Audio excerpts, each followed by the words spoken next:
Legend of the Great Sage. Episode 201. Putri Anda benar-benar wanita yang cerdas dan sopan. Perjalanan saya ke sini kali ini sangat berharga. Terakhir kali Li Qingshan melihatnya, dia dikelilingi oleh sekelompok orang dari Jianghu. Dia terus-menerus mengkhawatirkan nenek Simen di luar. Bahkan ketika dia berbicara, pandangannya tertuju pada Hua Chenglu. Sekarang dia melihat Yu Zijian lagi, dia agak terkejut. Kamu terlalu baik, kamu terlalu baik. Yu Sukuang tersenyum, tapi dia sedang berpikir dalam hati. Jangan bilang Li Qingshan tertarik pada putriku. Pikiran pertama yang terlintas di benaknya adalah, sama sekali tidak. Bagaimana dia bisa mempercayakan putrinya kepada seorang tukang daging pembunuh? Namun, setelah dipikir-pikir lebih jauh, dia merasa bukan tidak mungkin jika Li Qingshan benar-benar tertarik. Dia pernah melihat penampilan asli Li Qingshan sebelumnya. Dia tahu dia baru berusia 16 atau 17 tahun, seusia dengan Yu Zijian. Dia bisa dibilang sebagai pemuda yang bermartabat. Dia menjadi seperti ini hanya untuk bersembunyi dari musuh yang kuat. Telah disebutkan sebelumnya bahwa di mata Jianghu yang berpengalaman, penampilan Li Qingshan jauh lebih enak dipandang daripada cendekiawan berwajah pucat. Ditambah dengan kemampuannya yang sangat kuat, dia hanya perlu melihat apa yang dipikirkan gadis ini. Namun, pemikirannya ini ditakdirkan untuk sia-sia. Itu karena saat Li Qingshan mempelajari Yu Zijian juga mempelajari Li Qingshan. Bayangan dari topi bambu hampir sepenuhnya menyembunyikan wajahnya yang gelap, hanya memperlihatkan dagunya yang tidak berjanggut. Meski jubah kuningnya dibuat khusus beberapa ukuran lebih besar dari orang biasa, jubah itu tetap tidak bisa menyembunyikan ototnya yang menggembung. Semua remaja putri mendambakan cinta, namun yang mereka dambakan adalah pria anggun, pria tampan, bukan pria super galak seperti dia. Mungkin hanya wanita yang haus dan kesal yang tertarik pada orang seperti dia. Namun, ketika tatapan tajam yang muncul dari kegelapan melewatinya, dia hanya bisa sedikit menggigil. Dia menundukkan kepalanya dengan tergesa-gesa. Tatapan itu sepertinya memiliki sifat berbahaya dan invasif, sehingga dia tidak berani melihatnya secara langsung. Saat dia menundukkan kepalanya, dia melihat tanah dipenuhi tulang babi dan ayam. Jelas sekali bahwa mulut pahlawan Niu tidak diam saat dia dalam keadaan linglung. Namun, dia telah sepenuhnya menganiaya Li Qingshan. Kualitas perjamuan yang Yu Sukuang persiapkan jauh melebihi apa yang biasanya dia persiapkan. Baik itu daging domba panggang utuh, daging babi kristal, atau daging sapi rebus, semuanya lezat. Itu semua adalah favoritnya sebagai karnivora. Bahkan ada kaki beruang kukus, yang benar-benar nikmat. Kurung buka petik 2 kurung tutup. Dia melebarkan perutnya dan makan banyak, tapi dia tidak memuntahkan tulangnya saat makan daging.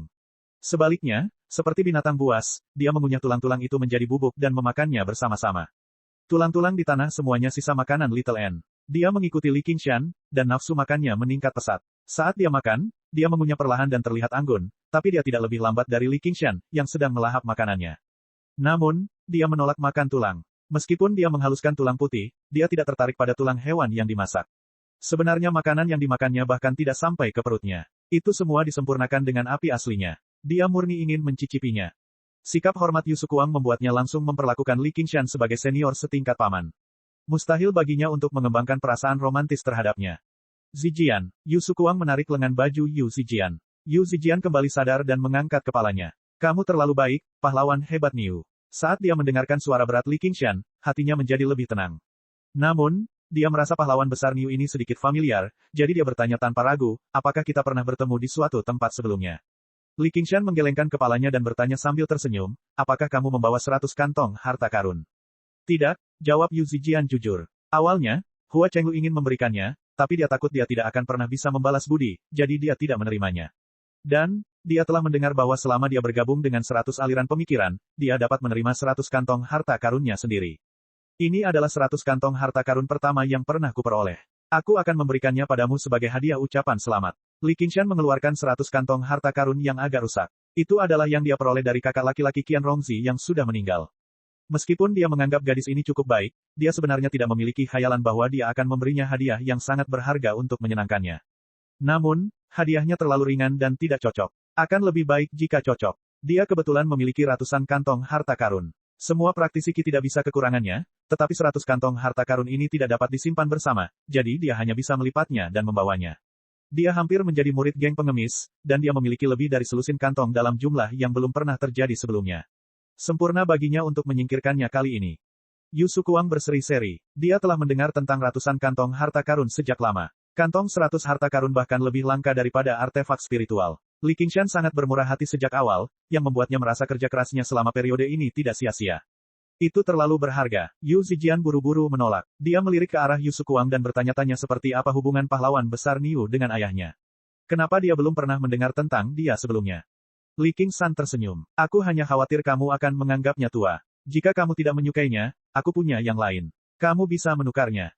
Itu bukanlah apa yang saya maksud. Yu Zijian buru-buru melambaikan tangannya. Yu Sukuang terbatuk pelan. Pahlawan hebat Niu ingin kamu menerimanya, jadi terima saja. Saat itulah Yu Zijian menerima 100 kantong harta karun dengan senang hati. Perasaannya tidak berbeda dengan perasaan Li Qingshan di masa lalu, tetapi justru karena usianya yang sudah tua, dia bisa menerimanya dengan tenang. Li Qingshan berkata, masih banyak orang yang menunggu di depan. Tidak perlu membuang waktu di sini. Kamu harus pergi. Yu Sukuang berkata, kami akan pergi dulu. Jika ada sesuatu yang kamu perlukan, silakan beritahu para pelayan. Mereka telah pergi. Li Qingshan melepas topi bambunya dan menggendong N kecil keluar dari keranjang bambu, menempatkannya di pangkuannya. Ayo terus makan. Setelah 3 putaran anggur dan 5 hidangan berbeda. Wajah Yu Sukuang menjadi merah padam karena minum. Dia saat ini sedang berkompetisi dengan teman baiknya, Master Sekolah Elysian. Di pintu masuk, seorang pria dengan wajah bopeng mengangkat kepalanya dan menatap kata-kata, Proud Sword Manor. Dia mencibir dengan penuh kebencian. Dia tampak berusia 40-an, tapi dia mengenakan jubah yang sangat mewah di pinggangnya. Sebuah pisau berharga tergantung di pinggangnya. Gagangnya terbuat dari emas murni, bertatahkan permata mata kucing. Itu sangat luar biasa. Seolah-olah dia takut orang lain tidak tahu bahwa dia kaya. Setelah itu, dia langsung menerobos masuk. Siapa kamu? Kamu tidak bisa masuk tanpa undangan. Tepat ketika para murid yang menjaga pintu masuk ingin menghentikannya, pria bopeng itu mengayunkan lengan bajunya. Bahkan sebelum dia bisa menyentuh para murid, mereka semua dikirim terbang melalui pintu masuk tanpa terkendali. Seorang master bawaan. Kebanyakan orang yang datang untuk menghadiri perjamuan itu adalah orang-orang Jianghu. Ketika mereka melihat ini, mereka semua berteriak. Hanya master bawaan yang dapat mengeksternalisasikan ki mereka yang sebenarnya. Pria bopeng itu berhenti di depan aula. Di bawah tatapan beberapa ratus tamu, dia berkata dengan tegas, Yu Sukuang, kamu sudah mengundang semua orang, jadi bagaimana kamu bisa lupa mengundang teman lama seperti aku? Yu Sukuang mendengar keributan di luar dan bergegas keluar bersama rekan-rekan seniman bela dirinya. Dia menatap ke bawah dari lantai 12 dan tersentak. Orang gila yang lumpuh. Ekspresi rekan-rekan seniman bela diri di sampingnya semuanya berubah. Di samping masing-masing meja, seorang pemuda lain bertanya, siapakah orang gila yang cacat itu? Mengapa saya belum pernah mendengar tentang dia sebelumnya? Petik 2. Orang tua yang memiliki pengetahuan tentang sejarah Jianghu berkata dengan lembut, namanya adalah Ma Cheokun. Dia ahli dalam gaya pedang 36 posisi iblis gila. Dia sangat kejam saat bertarung, selalu ingin menyeret lawannya turun bersamanya. Dia juga memiliki bopeng di wajahnya, jadi dia juga dikenal sebagai orang gila cacat. Apakah dia punya keluhan dengan pahlawan hebat Yu? Aula pedang bangga awalnya disebut aula pedang gila. Dulu, keduanya pernah berebut hati seorang wanita. Mereka telah mempertaruhkan nyawa mereka. Ma Cheokun telah dikalahkan dalam satu gerakan, dan dia melarikan diri ke pegunungan dan hutan sejak saat itu. Hasilnya, Yu Sukuang mengambil wanita itu sebagai istrinya dan menggunakan aula Mad Blade sebagai fondasinya untuk memperkuat organisasinya dengan cepat. Pada akhirnya, dia menyatukan kota Salt Mountain. Dia tidak pernah berpikir bahwa saingan lamanya dalam cinta akan muncul kembali setelah bertahun-tahun, dan dia sudah menjadi master bawaan. Ekspresi Yu Sukuang berubah beberapa saat sebelum berubah menjadi senyuman. Dia menggenggam tangannya. Kakma, sudah bertahun-tahun berlalu. Apakah kamu baik-baik saja? Ma Cheokun terkejut pada awalnya sebelum tertawa terbahak-bahak. Itu tidak terdengar seperti sesuatu yang akan dikatakan oleh pahlawan pedang gila. Di mana kesombonganmu? Di mana Zier? Suruh dia keluar dan menemuiku. Tiba-tiba, dia berteriak dengan marah, Zier, kakak senior, aku sudah kembali. Saya sudah menjadi master bawaan. Petik 2. Namun, tidak ada yang berani menertawakan kegilaannya. Raungannya dipenuhi dengan ki sejati bawaan, mengguncang aula. Telinga semua orang berdenging saat mereka terkejut. Yu Sukuang menghela nafas. Zier, dia, sudah meninggal bertahun-tahun yang lalu. Ma Cheokun terkejut. Matanya memerah saat dia menggertakkan giginya. Dia sebenarnya sudah mati. Anda pasti menyebabkan kematiannya. Dia tidak menyukaimu sama sekali. Oh benar, dia pasti mengetahui bahwa kamu meracuniku, kan? Petik 2. Omong kosong apa yang kamu ucapkan? Ayahku tidak akan pernah meracunimu. Yu Zijian berdiri di tengah kerumunan dan menonton. Ketika dia mendengar itu, dia langsung menolak menerimanya. Dia membelah kerumunan dan berseru dengan keras. Zier, Ma Cheokun terkejut. Jika dilihat lebih dekat, dia menemukan bahwa usianya sepertinya tidak tepat. Siapa kamu? Aku Yu Zijian. Aku putri ayahku. Dan siapa kamu? Beraninya kamu bersikap begitu kejam di istana Proud Sword. Ma Cheokun menyadari. Aku akan mengekspos orang munafik ini di hadapan semua orang sekarang. Saat itu, aku sudah menjadi master kelas 1, sementara ayahmu hanya berada di puncak kelas 2. Bagaimana pedang liarnya bisa mengalahkan pedang gilaku? Ayahku tidak meracuniku, apakah dia akan menang? Zijian, tepat ketika Yu Zijian ingin membalas, Yu Sukuang menangkapnya. Itu benar, aku tidak bisa mengalahkanmu saat itu. Ayah, Yu Zijian memandang Yu Sukuang dengan tidak percaya. Lingkungan sekitar menjadi gempar. Meskipun Yu Sukuang tidak sehebat yang Yu Zijian bayangkan, dia tetap menjadi pilar pendukung jalan ortodoks. Dia terkenal karena kekesatriaannya.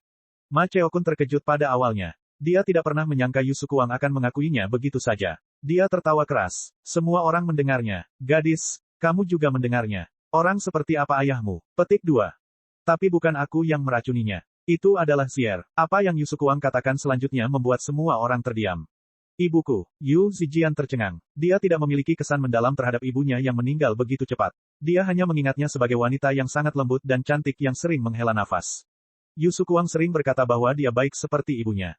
Ma Cheokun merasa seperti ada batu besar yang dilemparkan ke dalam danau di dalam hatinya, menimbulkan ombak besar. Tidak mungkin, kamu hanya mengutarakan omong kosong. Adik perempuanku selalu mencintaiku, jadi mengapa dia menyakitiku? Mengapa dia menyakitiku? Episode 202, Yu Sukuang tersenyum pahit. Kamu seharusnya sudah mengetahui hal ini sejak lama. Aku tidak pernah sempat menyentuh makanan dan minumanmu. Aula Suci. Petik 2. Ini adalah keraguan yang telah ada di hati Ma Cheokun selama bertahun-tahun, namun dia tidak pernah berani melihatnya secara langsung. Dia menolak untuk percaya bahwa wanita yang sangat lembut yang tumbuh bersamanya akan melakukan sesuatu yang begitu kejam padanya. Sekarang dia tiba-tiba menerima konfirmasi, keyakinannya untuk membalas dendam yang telah dia kembangkan dengan susah payah selama bertahun-tahun tiba-tiba menjadi begitu menyedihkan dan menggelikan. Dia tidak bisa menahan diri untuk tidak menjadi marah ketika air mata mengalir di wajahnya. Dia meraung ke langit dengan marah. Yu Zijian awalnya sangat kesal padanya, tetapi ketika dia mendengar lolongannya seperti binatang yang putus asa, dia merasa sedih. Dia merasakan simpati yang besar padanya. Dia pasti sangat menyayangi ibuku. Ibuku salah besar. Jika dia tidak menyukainya, dia bisa saja memberitahunya secara langsung. Kenapa dia harus meracuninya? Jangan sedih. Sudah bertahun-tahun berlalu. Kamu pasti akan menemukan wanita yang lebih baik dari ibuku. Ma Cheokun berhenti melolong karena itu. Dia memandang Yu Zijian. Wajah cantiknya yang dipenuhi simpati tulus akan bertumpang tindih dengan wajah di hatinya. Dia bergumam, kamu benar-benar seperti dia. Saudara Ma, bertahun-tahun telah berlalu. Kita berdua sudah dewasa, jadi sudah waktunya bagi kita untuk melepaskan keluhan ini. Hari ini adalah hari yang menggembirakan untuk merayakan Zijian menjadi praktisi. Dia akan mengikuti ujian masuk untuk 100 aliran pemikiran tahun depan. Mengapa kamu tidak duduk dan minum? Yu Sukuang memberi isyarat. Mereka bukan lagi anggota biasa komunitas seni bela diri yang bisa diinjak-injak. Ma Cheokun tiba-tiba mengangkat alisnya dan memperlihatkan senyuman miring, yang membuat wajahnya yang bopeng tampak semakin jelek. Aku ingin bersaing denganmu lagi. Setelah itu, dia menunjuk ke arah Yu Zijian. Dia yang akan jadi taruhannya. Dengan sedikit retakan, Li Qingshan mematahkan sumpit di tangannya. Itu terlalu tidak tahu malu. Dia telah mendengar gangguan di luar sebelum orang lain. Setelah itu, dia mendengarkan keluhan Jiang Hu dengan penuh minat sambil makan. Itu benar-benar cocok dengan makanannya. Dia merasa cukup bersimpati terhadap saudara bopeng ini. Perasaan dikhianati oleh seseorang yang dia percayai mungkin sangat mengerikan. Pada saat yang sama, dia merasa sangat meremehkan Zier. Dia telah mengorbankan kakak laki-lakinya, Chou, demi seorang pria tampan. Itu terlalu tidak adil. Mereka berdua bisa dianggap sebagai anak ajaib di kalangan pria, namun mereka menyukai wanita yang berubah-ubah.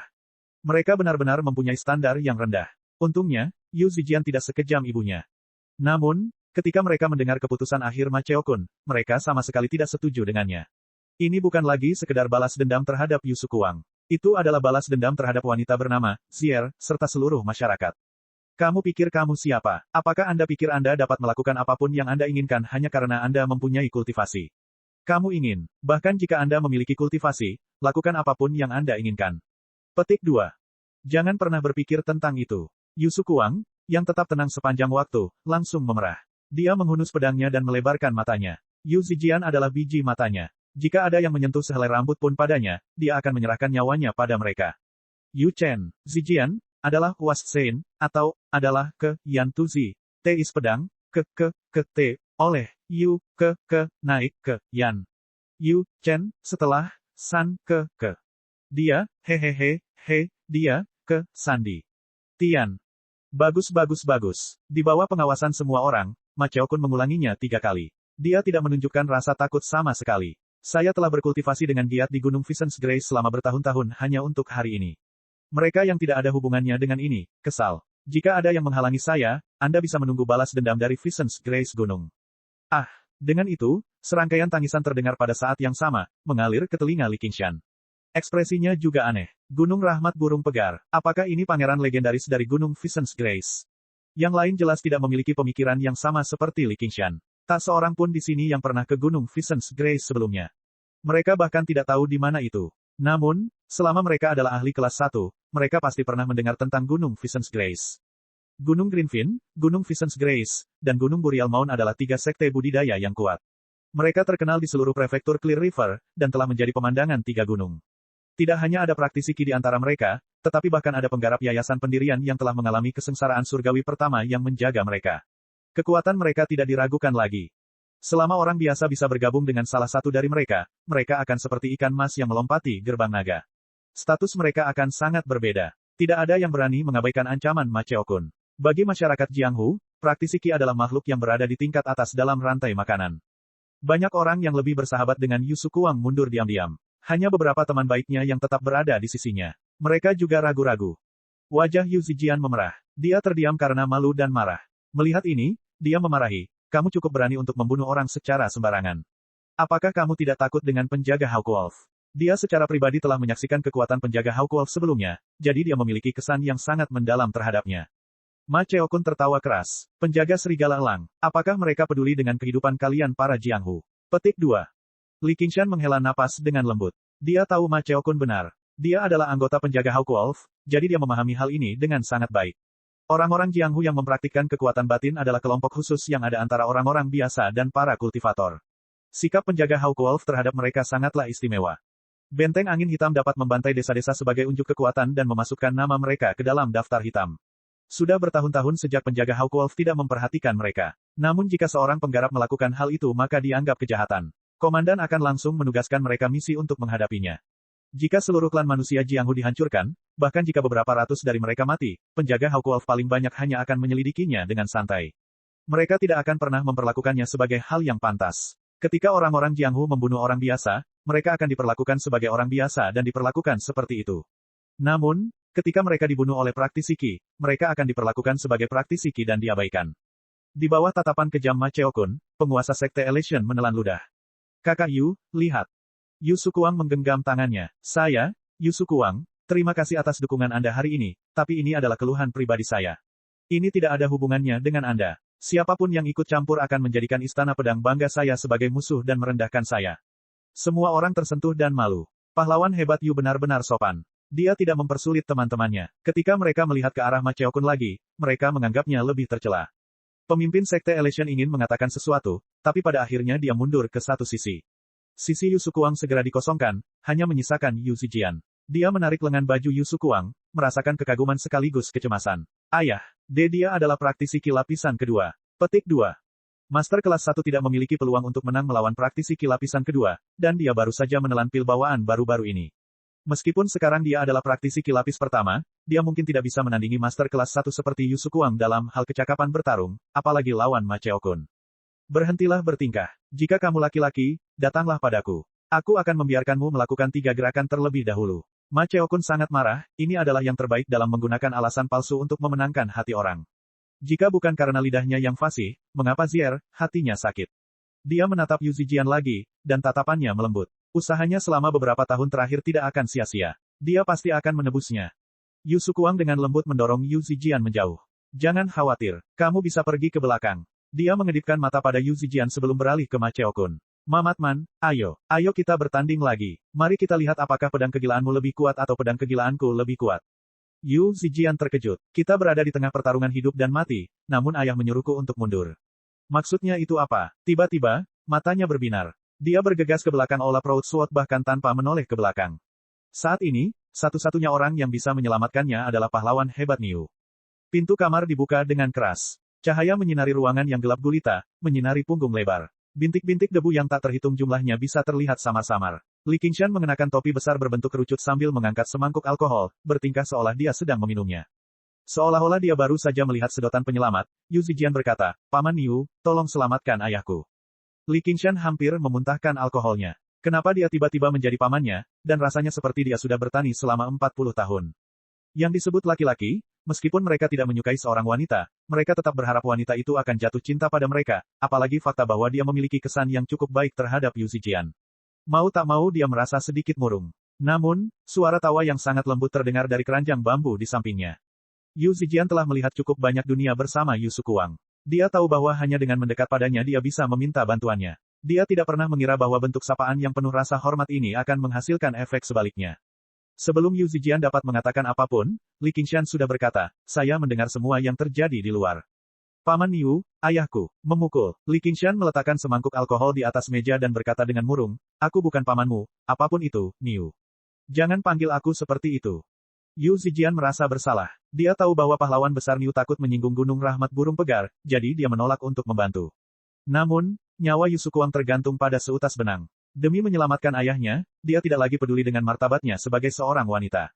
Dia berkata dengan keras, kalau begitu aku akan memanggilmu Paman Niu, oke. Aku mohon padamu. Kepala Li Qingshan berhenti. Apapun yang kamu mau. Dia menendang keranjang bambu. Tawa kecil N pada dasarnya membuatnya marah. Yu Zijian mengira dia telah menyetujuinya. Dia menyeka air mata dari sudut matanya. Terima kasih, Paman Niu. Ayo pergi. Dia tergoda untuk meraih lengannya. Li Qingshan berkata, kamu sudah mendengar apa yang ayahmu katakan. Ini urusan keluargamu. Aku tidak bisa ikut campur. Yu Zijian memucat dan terjatuh ke tanah. Lalu apa yang harus kita lakukan? Li Qingshan berkata, tetapi bukankah kamu juga seorang praktisi Qi? Yu Zijian mengangkat kepalanya. Wajah cantiknya seperti kecantikan yang penuh air mata. Bilah dan pedang bertabrakan dan percikan api beterbangan. Ada juga percikan darah yang keluar dari bahu Yu Sukuang. Ma Cheokun mengeluarkan raungan yang tidak berarti. Dia tampak hampir gila, tapi pedang berharga di tangannya menari-nari seperti badai. Rasa dingin yang menusuk mencapai beberapa meter jauhnya. Para anggota komunitas seni bela diri yang menyaksikan semuanya terkejut, mundur ke dalam lingkaran besar. Yu Sukuang juga mundur selangkah demi selangkah. Dia meninggalkan jejak kaki di marmer di setiap langkahnya. Dia telah meluncurkan 3 serangan pertama, mendorong gaya pedangnya dan bergerak hingga batasnya, membentuk lingkaran kabur di hadapannya. Episode 203. Kamu tidak akan pernah bisa menandingiku dalam seni bela diri. Ma Cheokun maju selangkah dan mengayunkan lengan kanannya seperti dahan pohon willow. Pedang berharga itu mengikuti, berayun secara horizontal dan vertikal. Dia mengayunkannya 13 kali dari 13 sudut berbeda. Setiap serangan secepat angin, benar-benar merobek udara dan menimbulkan hembusan angin kencang, menghasilkan peluit yang tajam. Aula suci. Di bawah pengaruh kebencian, dia mendorong gaya pedangnya hingga batasnya. Dia sama liarnya dengan angin, dipenuhi dengan keinginan yang menakutkan untuk menyeret musuhnya ke bawah bersamanya. Meski penonton meremehkan tindakannya, mereka tidak berani meremehkan seni bela dirinya. Di sisi lain, Yu Sukuang sama sekali tidak memiliki kekuatan pedang liar. Pakaiannya compang camping, dan dia kesulitan bergerak ke kiri dan ke kanan.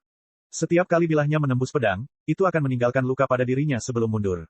Dia seperti seorang penunggang kuda yang melintasi perbatasan kerajaan musuh, membakar, membunuh, dan menjarah. Sepertinya dia memasuki tanah terpencil, namun dia tidak membunuh mereka. Dia ingin mempermalukan mereka dengan kejam. Dia membalas, apalagi yang kamu miliki selain seni bela diri? Ma Cheokun memucat. Dia telah ditusuk di tempat yang sakit. Dia jelek, dan kata-katanya kasar. Selain seni bela diri, dia benar-benar tidak memiliki keunggulan lain, itulah sebabnya Yu Sukuang telah mencuri hati Zier. Dia mengembara di Jianghu sendirian. Selain seni bela diri, dia tidak punya apa-apa lagi.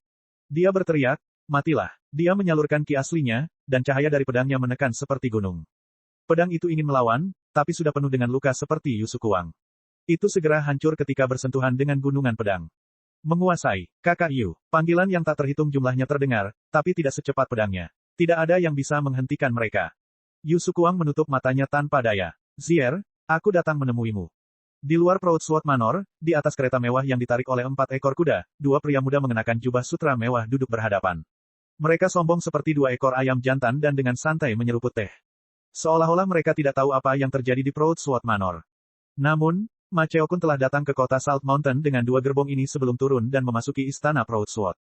Pemuda di sebelah kiri berkata, adik laki-laki Ma terlalu lambat. Mengapa kamu tidak segera menanganinya? Bulu ekor ayam jantan yang hidup disulam di dadanya. Itu indah dan mulia. Itu adalah simbol dari Gunung Vincent's Grace. Hanya murid formal di lapisan ketiga ke atas yang berhak memakainya. Tingkat kultivasinya secara mengejutkan berada di lapisan kelima pemurnian Qi.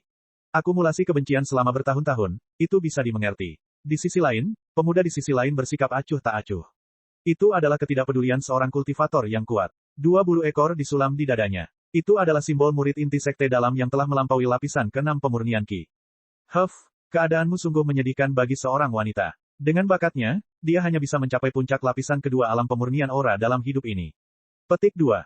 Praktisi Qi lapisan kedua sudah cukup. Setelah kita merebut kembali kota Salt Mountain, dia bisa tinggal di sini dan mengumpulkan bakat-bakat untuk Gunung Vincent's Grace, kalau orang-orang di Gunung Green Fin selalu mendahuluinya.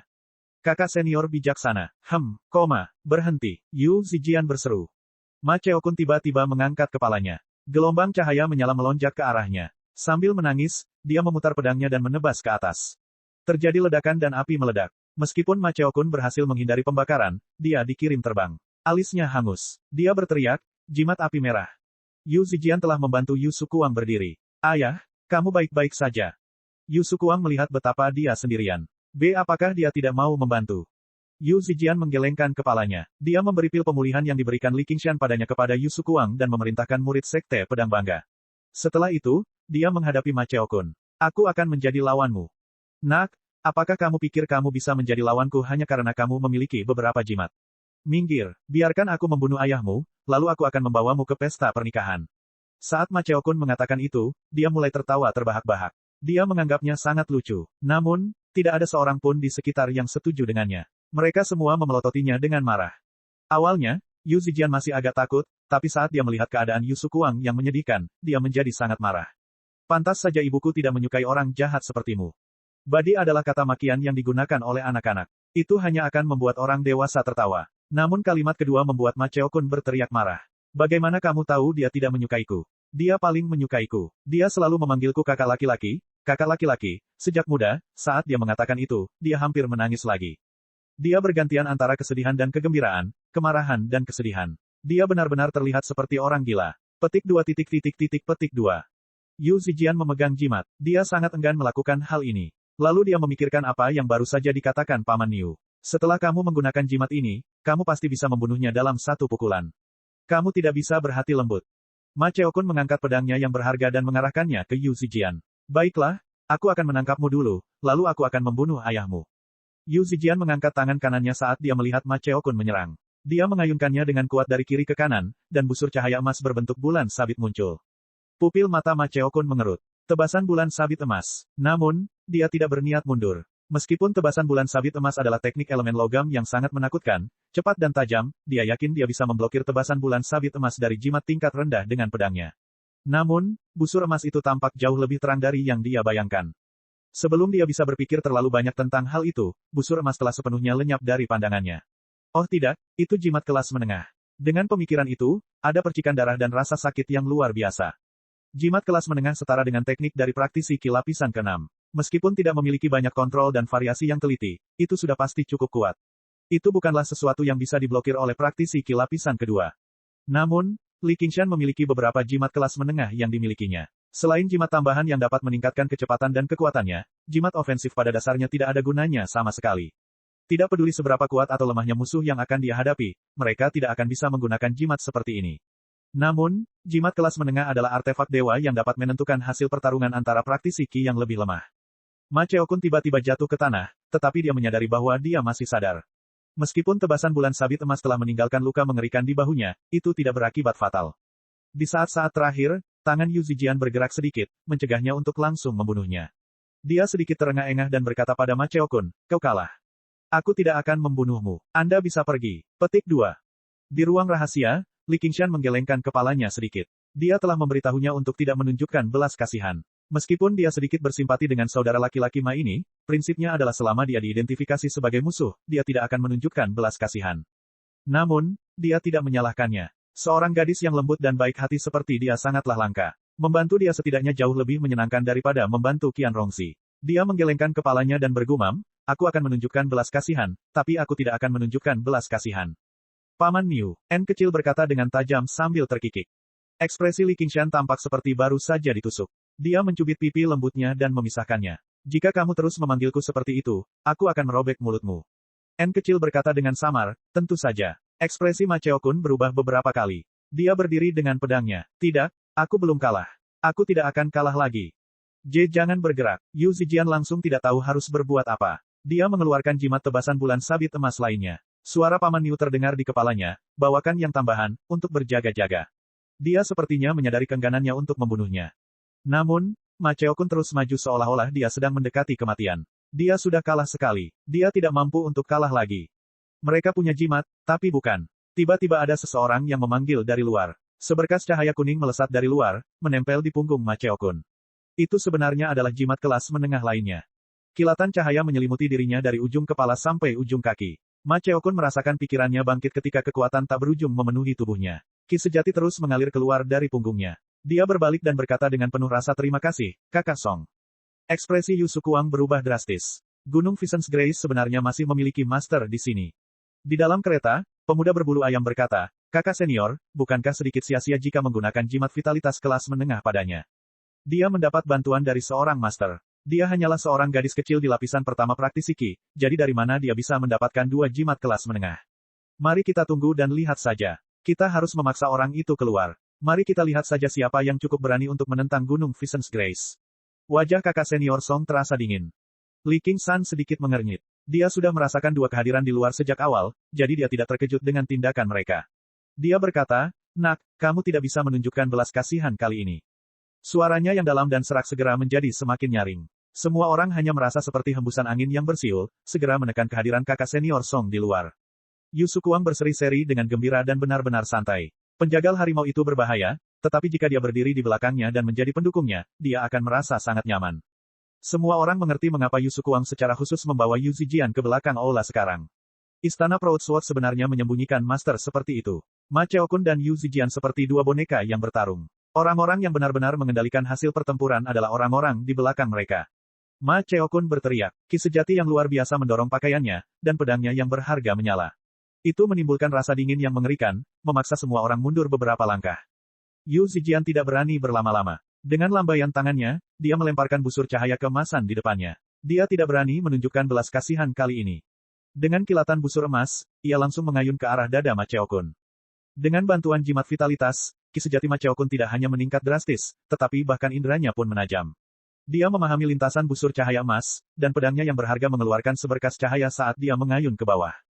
Dengan dentang keras, Ma Cheokun terlempar. Sebuah goresan besar muncul di pedangnya, dan jaring di antara ibu jari dan telunjuknya telah terkoyak, meneteskan darah. Namun, yang ada hanya kegembiraan di wajahnya. Bahkan sebelum dia mendarat di tanah, dia menghembuskan ki yang sebenarnya dari tangannya dan menekannya ke tanah. Dia melesat kembali, menyatu dengan pedangnya saat dia mengayun ke arah Yu Zijian. Matanya merah seperti dia kehilangan akal sehatnya. Yu Zijian tidak lagi memiliki jimat untuk digunakan. Dia hampir mati karena pedang itu. Retakan, retakan, retakan, terdengar serangkaian suara kayu dan batu bertabrakan. Sesosok bergegas keluar dari aula dengan kecepatan lebih besar dari Ma Cheokun. Ia tiba di depan tangga, dan dengan sebuah tendangan, ia langsung bertabrakan dengan Ma Cheokun. Mereka berdua terjatuh dari udara. Meskipun Ma Cheokun dilindungi oleh ki sejati, dia masih merasakan punggungnya sakit, dan darah menyembur dari mulutnya. Namun, sosok itu sepertinya tidak merasakan sakit sama sekali. Ia segera membalik dan melompat berdiri. Gerakannya cepat dan mekanis. 2 bilah tajam menjulur dari lengannya, menusuk ke arah Ma Cheokun. Baru pada saat itulah semua orang melihat bahwa itu bukanlah manusia, melainkan boneka. Kilatan cahaya melintas di mata Yu Zijian. Dia merasa boneka itu agak familiar. Episode 204. Boneka itu dan Ma Cheokun terjerat dalam pertempuran. Pedang berharga Ma Cheokun mendarat di boneka itu, namun hanya meninggalkan bekas yang dalam. Terdengar suara samar logam bertabrakan. Boneka mohis terbuat dari kayu ulin berumur ribuan tahun. Kayu tersebut telah ditempa melalui metode khusus, sehingga tidak dapat dibandingkan dengan kayu biasa. Meskipun dia mendapat bantuan jimat vitalitas, dia masih terpaksa mundur. Kakak senior, apa yang harus kita lakukan? Ekspresi kakak senior Song akhirnya sedikit berubah. Bahkan jika dia memiliki beberapa jimat kelas menengah lagi, itu akan sangat sia-sia. Dengan suara gemuruh yang keras, dia melompat keluar dari kereta dan berangkat dari pintu, bergegas ke udara. Dia terbang melintasi alun-alun yang luas seperti burung besar. Dia sepenuhnya mengabaikan Ma Cheokun dan yang lainnya di bawah. Dia mendarat di aula Proud-Sword dan mendorong lagi, langsung menembak ke arah ruang rahasia tempat Li Qingshan tinggal. Orang-orang Jianghu di alun-alun belum pernah melihat teknik gerakan menakjubkan seperti ini sebelumnya. Mereka semua mengangkat kepala dan tercengang. Yu Zijian berteriak, praktisi ki lapisan ke-6. Selama dia menghabiskan waktu di prefektur Clear River, dia telah belajar banyak tentang pengetahuan umum praktisi ki. Dia mengerti betapa menakutkannya praktisi ki lapisan ke-6, yang segera membuatnya khawatir pada Paman Niu. Dia bergegas menuju aula Proud-Sword. Saat dia dengan cepat mendekatinya, kakak laki-laki Song meraih dan menarik dengan jarinya, dan pintu kayu tebal itu pecah. Dia melihat sosok tinggi berkerudung di dalam dengan sekali pandang seolah-olah dia tidak merasakan apapun. Dia masih membelakanginya. Kurung buka petik 2 kurung tutup. Pastinya tidak ada pria jangkung dan kekar di 3 gunung. Kakak senior Song segera menyadari hal ini. Dia membanting telapak tangannya ke punggung pria itu, dan ki yang sebenarnya keluar dari tubuhnya. Paman Niu, Yu Zijian kebetulan sedang berjalan mendekat. Ketika dia melihat ini, dia memucat dan dipenuhi kesedihan. Itu semua salahku. Paman Niu akan dipukuli sampai mati oleh orang jahat itu sekarang. Wajah kakak senior Song baru saja bersinar ketika menghilang, bukan saja pria kekar itu tidak terbang, tapi pada dasarnya dia tidak bergeming sama sekali. Dia terus minum dari mangkuk alkoholnya. Ki sejati yang dihembuskannya seperti lumpur di lautan. Itu sama sekali tidak melukai pria kekar itu. Ini adalah pertama kalinya dia menemukan sesuatu yang sangat aneh. Ah, siapa kamu? Li Qingshan tiba-tiba melihat ke belakang. Ada kilatan merah dalam kegelapan di bawah topi. Kakak senior Song ingin mundur, tapi sudah terlambat. Lengannya, yang panjangnya hampir 2 kali lipat panjang orang normal, melingkari lehernya dengan tangan seperti pengki. Dia merasa seperti terjebak oleh besi dan tidak punya kesempatan untuk melepaskan diri. Selama tangan ini mengerahkan sedikit tenaga, lehernya akan patah dan dia akan menjadi mayat. Yang dilihat Yu Zijian hanyalah Paman Niu yang akhirnya berdiri. Sosoknya yang tinggi dipenuhi dengan kekuatan yang luar biasa. Kepalanya seperti hendak membentur langit-langit. Dengan satu langkah, tanah berguncang, dan piring di atas meja terbang ke udara.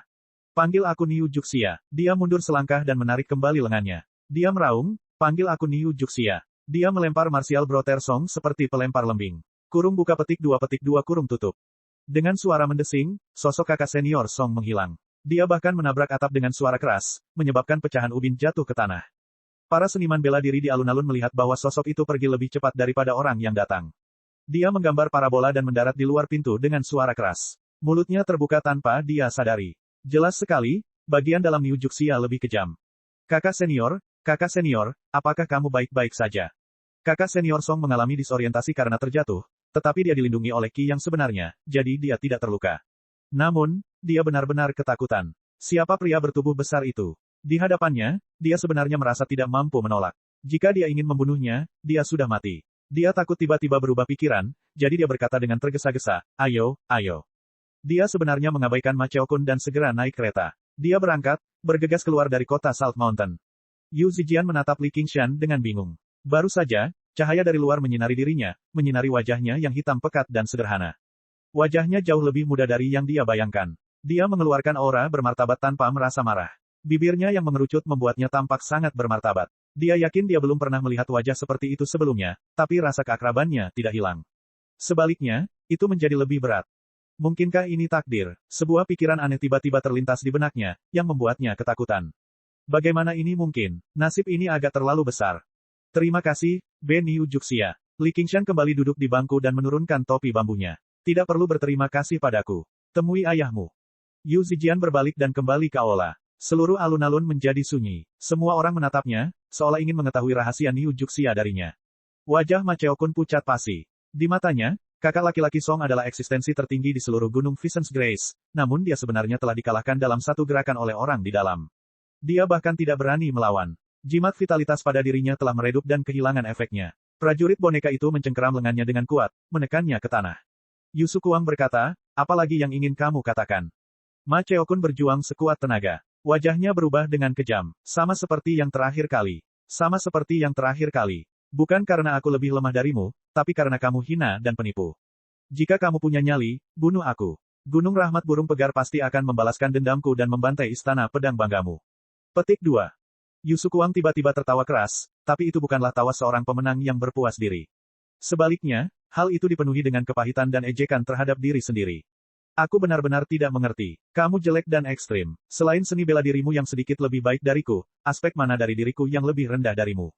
Mengapa Zier hanya perlu menyukai Anda? Ma Cheokun berkata, apa katamu?